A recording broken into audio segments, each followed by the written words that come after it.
Today we're drawing a vibrant girl and her 3 bright friends. Here we go, starting a new file. I didn't really know what I was gonna sketch, so I ended up just saying screw it, and I just started sketching whatever my hands desired, and I came up with a pretty simple pose, and I knew I wanted to do something with birds, so I did add in a few. I'm looking up references at that point. So I added a macaw, a cockatoo, and a budgerigar. The macaw got a little bit big, so I had to move the sketch around and make that work. I was pretty new to using photo paint. I usually use Photoshop, but Photoshop is expensive, and I already have all the Corel stuff, so I was like, let's see if we can make this work. So I had to spend some time getting my graphics card turned off because it was making Corel slower for some reason, but I eventually figured it out. Now I'm putting in the outlines. I really don't like doing outlines because I can usually do with the light blue that you can see there in CorelDRAW, but for the sake of you guys kind of understanding what I was drawing, I went ahead and spent some time putting in the outlines. It is kind of nice to watch it all pan out though once it's going faster. Yeah, the hand was difficult and annoying, and I eventually was just like, screw it, I'll fix it when I get to the vectors. The finger got all wacky. I didn't really know I was going to draw on her, but I ended up going with some overalls and like a little t-shirt because I felt like it looked artsy. Some rolled up overalls.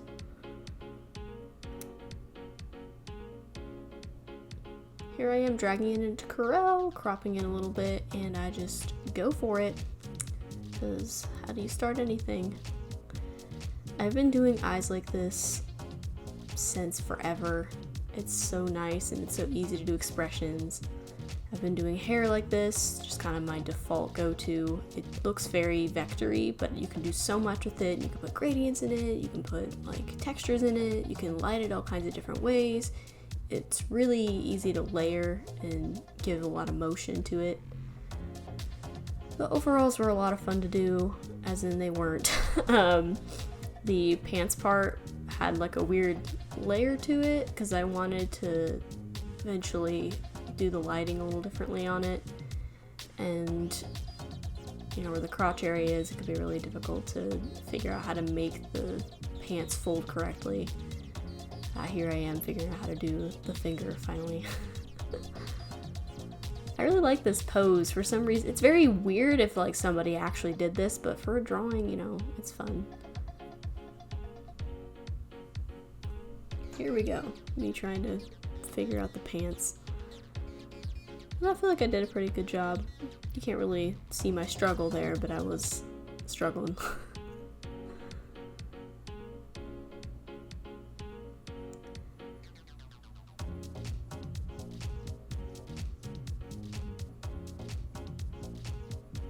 I'll pull it over every once in a while so I can see what it looks like without the sketch, because I have the sketch locked.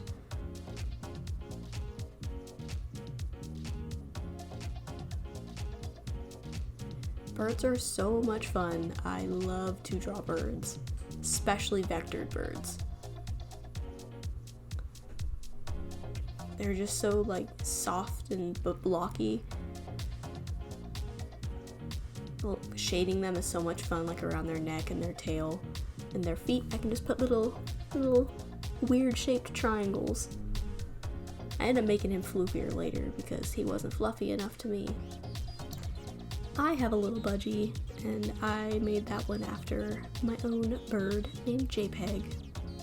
This part is where I begin to layer everything, because if you notice when I first open it, everything is just jumbled up. I'll fill in the gaps and kind of where the pockets are, just kind of make it look like they're wrapping around instead of just a bunch of pieces put together. Which is my style. I do like everything to look like a bunch of pieces of paper put together. But, you want some dynamicness to it.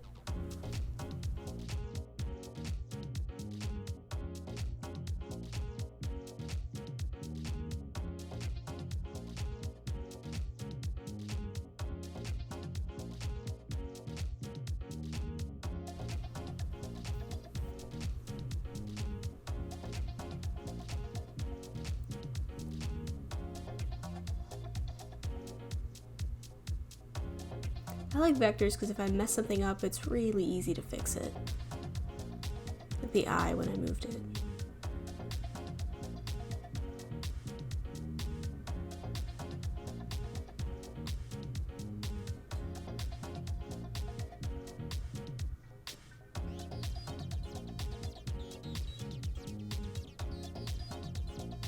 These pauses are me looking at pictures of these birds.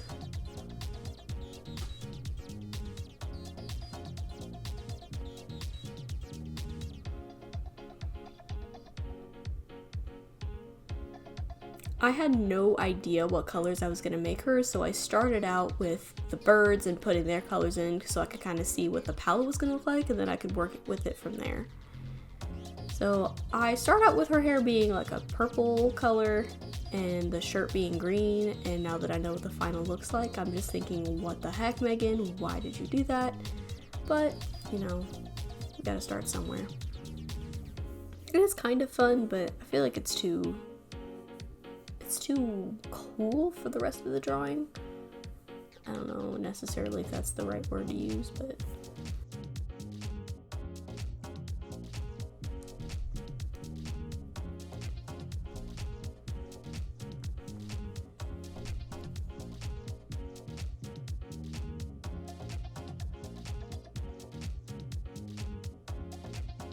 here we go, me deciding green hair was the better route, and it was. I saved them on the left over there because I like to make sure that I don't like ruin what I'm doing, and so I have another copy of it in case I want to go back and save the colors that I had before. This is usually part of my process because I usually like to see different options that I have before I start putting in a bunch of detail. But I like the blue overalls with the yellow shirt and the green hair. It brought together the birds really well. The green shirt kind of brought in the parakeet a little bit, and the blue kind of brought in everybody else. It brought out the blue and the wings of the macaw as well. And the yellow, of course, brought everybody together.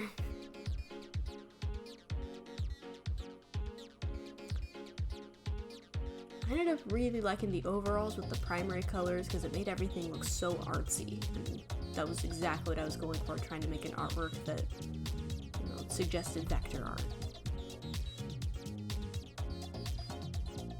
It's these little details that I love to do when I put a little bit of the like shading on and lighting on the edges of a shirt or the pants or a belt, because it makes it look a little more dimensional. And I almost put buckles in there, but I ended up just putting some holes. Now shading hair isn't super fun. It's very tedious because you gotta like select the thing that you're trying to power clip into the shape, and you gotta copy that one and then paste it and then power clip it and paste it and power clip and make sure you get the right one every time, or so you don't like put two of the same shape in it or something.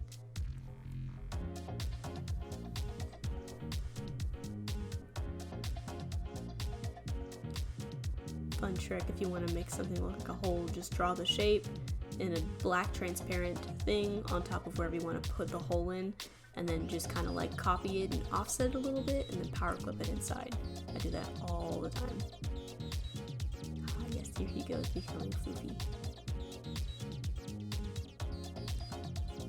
I always have problems drawing budgies because they have a lot of detail on them, and that's kind of how you make it look like them, but when you're trying to do something very simple, it's really hard to like put that kind of detail in there to show what it is without ruining the simplicity of it.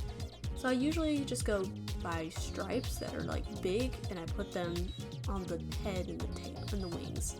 And it usually looks pretty good. He's my favorite little bird in the whole thing.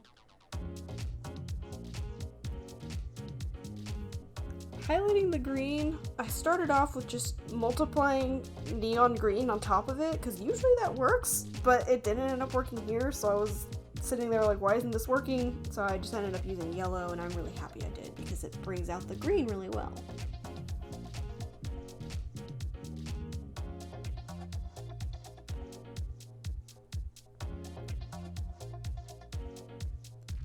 I love to shade faces. I love like the shading under the eyebrows. It's so much fun. It just makes the face really pop. This was something new that I'm definitely going to be doing more, kind of like half and half with the lighting, like doing the entire shape of something with a slightly lighter version or some kind of like highlight of cyan on top of blue or yellow on top of yellow. I feel like it just really brings everything together and makes everything look less blocky and more like together and like folded, if that makes any sense. The skin was hard to find a good color for, but I did eventually go with like a slightly tanner beige.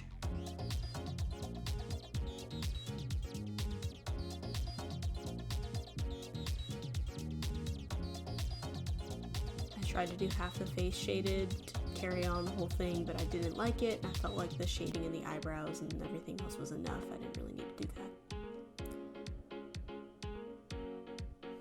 Where I begin to shade the hair, which I do like to shade hair on the top, but when it comes to the bottom part, I'm like, you know, it's not necessary.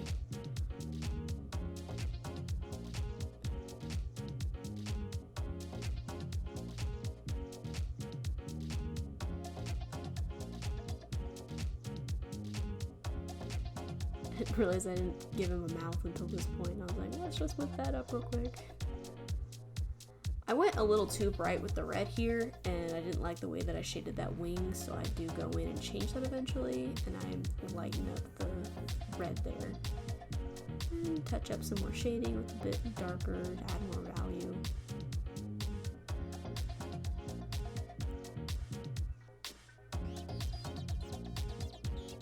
Looking good, no outlines. Definitely need some shading still. We're gonna go in, touch up this a little bit more, add some more lighting, fix up his cheek.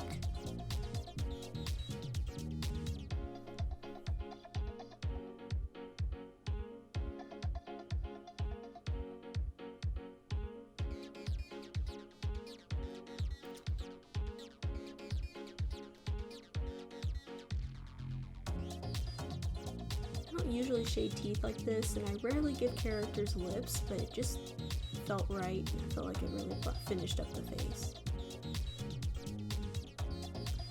I like to add some pops of color by like making a transparent circle like in that shape, like a glow, and I'll put it inside if I feel like I want some more color there, but I don't want to like make a whole bright line for it. I feel like it really makes hair pop when I do that. I also do it to cheeks occasionally, just to bring some more life to the characters. And then I go in with black and do the same concept but with shading, so that way it kind of makes all the like shapes look a little bit more like put under each other and folded and things like that.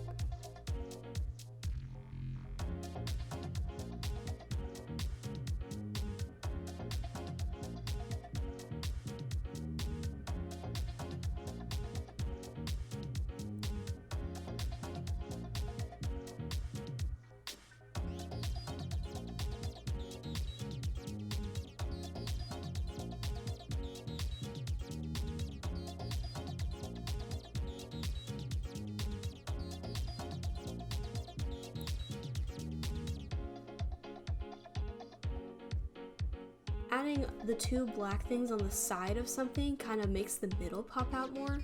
I don't like to use it too often. I usually use it around like the armpits to the hips, just because that part folds back more, like it bends back.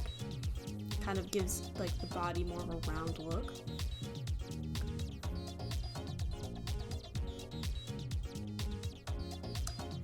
I had started doing the background and then lost the clip that I made of that beginning part, but I managed to save some of the rest of it.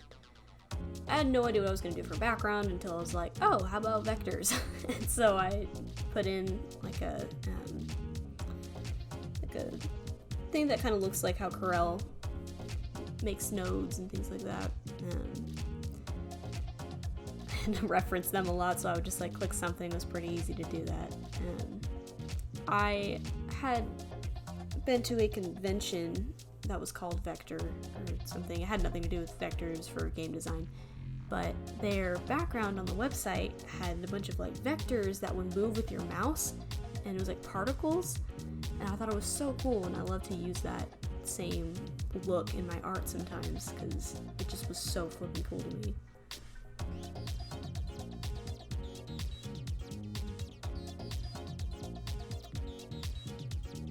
I don't usually use the Bezier tool unless I'm trying to make very straight lines. I usually use the B-spline tool. It is revolutionary if you don't use it. It makes very clean lines. It's actually a lot more editable in my opinion than the Bezier tool. It makes everything look more organic. Backgrounds really are something because when you don't really know what you're doing, it's a lot of experimentation, and what you see here is me not knowing at all what is gonna look like at the end. I still didn't like it, and I'm glad I didn't go with that. I tried giving her an outline, that was way too much, and then I realized drop shadows are a thing, so I threw those in. I wanted the circle to look like it was selected, so I gave it the blue dotted line, and there we go. Ain't it wonderful? She's a beaut. Took me about an hour and a half, including the sketching, and sketching probably took about 20 minutes, so that's CorelDRAW for you. Super flippin' fast. I love it. I use it every day. I've been using it every day for 10 years, and I make my own workspace. Love this program. Highly recommend it to anybody who does art very seriously. I use it for graphics. Make all kinds of good stuff.